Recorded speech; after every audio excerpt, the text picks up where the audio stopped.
बड़ी खबर बुलंदशहर से है, जहां पर शीशपाल हत्याकांड मामले में डिबाई पुलिस का चौंकाने वाला खुलासा सामने आया है। मृतक के चाचा ने ही 2 लाख की सुपारी देकर शीशपाल की हत्या कराई थी। पूर्व में नशे की हालत में चचेरी बहन को गलत नियत से शीशपाल पकड़ चुका था। घटना का विरोध करने पर चाचा रामेश्वर की भी शीशपाल ने पिटाई कर दी थी। रामेश्वर ने 2 लाख के कॉन्ट्रैक्ट देकर शैलेंद्र, विवेक व पुष्पेंद्र से शीशपाल की हत्या करा दी। शूटर शैलेंद्र लड़की बनकर मृतक शीशपाल से व्हाट्सएप पर चैट कर रहा था। 7 नवंबर को चैट के माध्यम से मुलाकात के बहाने ईंट के भट्टे पर बुलाकर हत्या कर दी।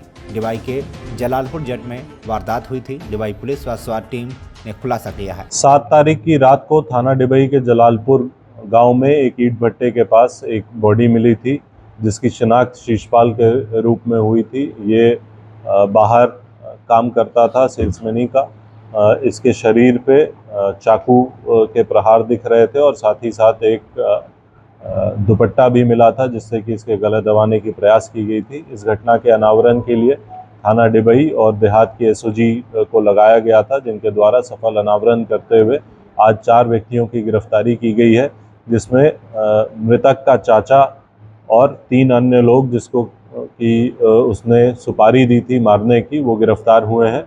पूछताछ में ये बात प्रकाश में आई कि जो मृतक है वो अपने घर वालों से काफ़ी लड़ाई झगड़ा करते रहता था, बदतमीज़ी करता था और एक बार इसने अपनी बहन के साथ भी अश्लीलता की थी, जिससे घर वाले परेशान थे। इससे क्षुब्ध होकर इसके चाचा ने इसको मारने की योजना बनाई और 3 लोगों को, जो कि अलीगढ़ के रहने वाले हैं, उनको पैसे दिए।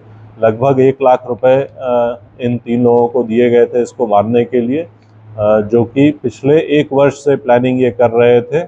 और 7 तारीख को जब इनको मौका लगा तब इन्होंने इसकी हत्या कर दी। उस समय इनको 40,000 रुपये दिए गए। उस 40,000 में से 12,000 रुपये घटना में प्रयुक्त चाकू और मृतक का मोबाइल फ़ोन, जिसको कि जलाकर साक्ष्य मिटाने का प्रयास किया गया था, वो इनके पास से बरामद हुआ है। इन चारों अभियुक्तों को पूछताछ के आधार पर न्यायिक अभिरक्षा में भेजा जा रहा है। इस घटना को कारित करने के लिए इनमें से एक व्यक्ति शैलेंद्र ने अपनी वाइफ की फ़ोटो लगाकर एक व्हाट्सएप बनाया और उससे मृतक से बात करता था और उसको लुभा करके घटनास्थल पर बुलाया और ख़ुद वो चुन्नी पहन के वहाँ बैठा हुआ था। मृतक के वहाँ पहुँचते ही उसके और उसके साथियों द्वारा उस पर प्रहार किया गया, जिससे कि उसकी मृत्यु हुई। इस पूछताछ के आधार पर, अन्य साक्ष्य संकलन के आधार पर इन सभी अभियुक्तों को न्यायिक अभिरक्षा में प्रस्तुत किया जा रहा है। सर, क्या ये लोग प्रोफेशनल किलर्स हैं? अब तक की पूछताछ और जानकारी के अनुसार इनका पूर्व का कोई आपराधिक इतिहास नहीं मिला है। जो अभी बात सामने आई है वो ये है कि इनको पैसों की आवश्यकता थी।